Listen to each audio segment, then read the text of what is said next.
Were your let me ask you a question. Were your parents supportive of you pursuing wrestling as a career? You know, I left for college at 17. Stood on my own 2 feet. Never really hid anything from my parents from that point on because I was paying my bills, taking care of myself, and kind of my own man. And I was really lucky that they've always supported me in whatever. I've always been an outside the box kind of guy. You know, if you asked me as a kid, what do you want to be when you grow up? I said, I don't know. I just don't want to be like anybody else around me because that life didn't seem like it was making anybody happy, man. You know, so I've always kind of zigged when people zagged and kind of marched to the beat of my own drum, so to speak. And I've been supportive. That my parents always supported me. They believed in me, and just kind of let me do my thing. Mm, that's awesome, man. Talk about you growing up in Milwaukee. I know that you are a big Bucks fan, and you also like the Milwaukee teams like Green Bay and the Brewers, if I'm not mistaken. What does it mean to be from Milwaukee and to be one of the people that made it out of Milwaukee? Growing up for me is just I call it the Midwest charm, right? You kind of have that middle class, blue collar type of growing up. And I grew up an athlete. Growing up, the Packers was kind of a religion in my family on Sundays. I grew up a baseball player, went to college to play baseball as a center fielder and left-handed pitcher. Was way too tall for basketball, so I kind of gave that up.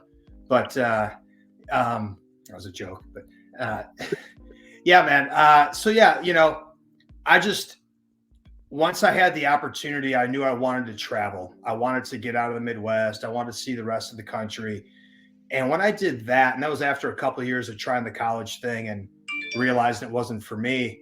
And once I got out and started meeting people from other parts of the country that had different thoughts on, what life was like, it really just opened everything up for me. I realized, wow, like there's so much opportunity in this life.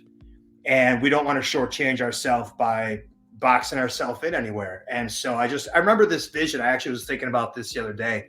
I was in Lake Havasu and I just got my tattoo. It was my 22nd birthday. We traded a guy a 2-foot bong. The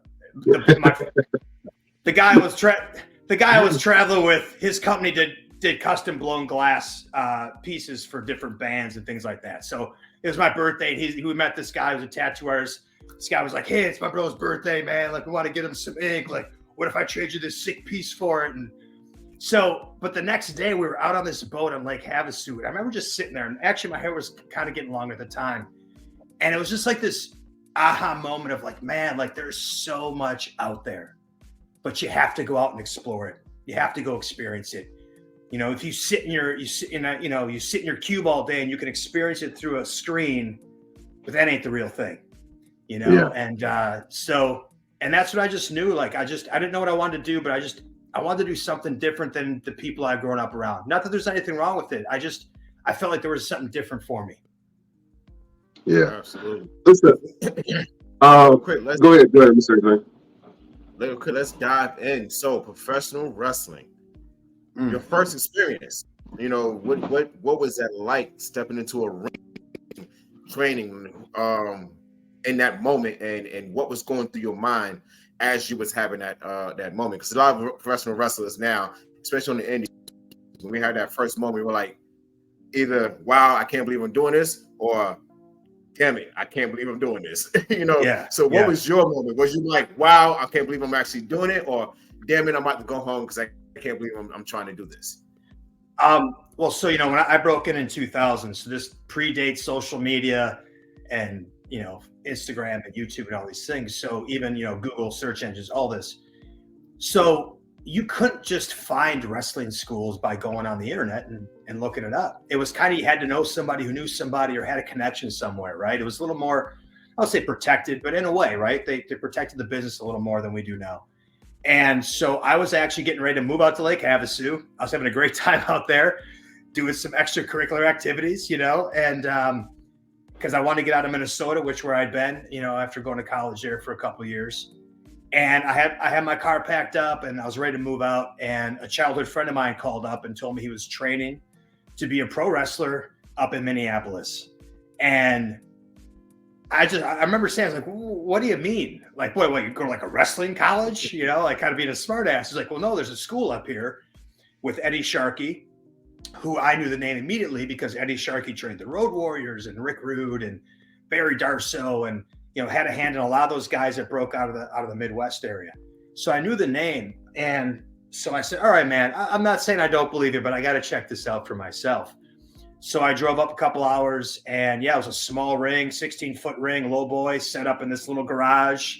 And it was another trainer, Terry Fox, who was kind of the in-ring guy at the time, and it was in his garage.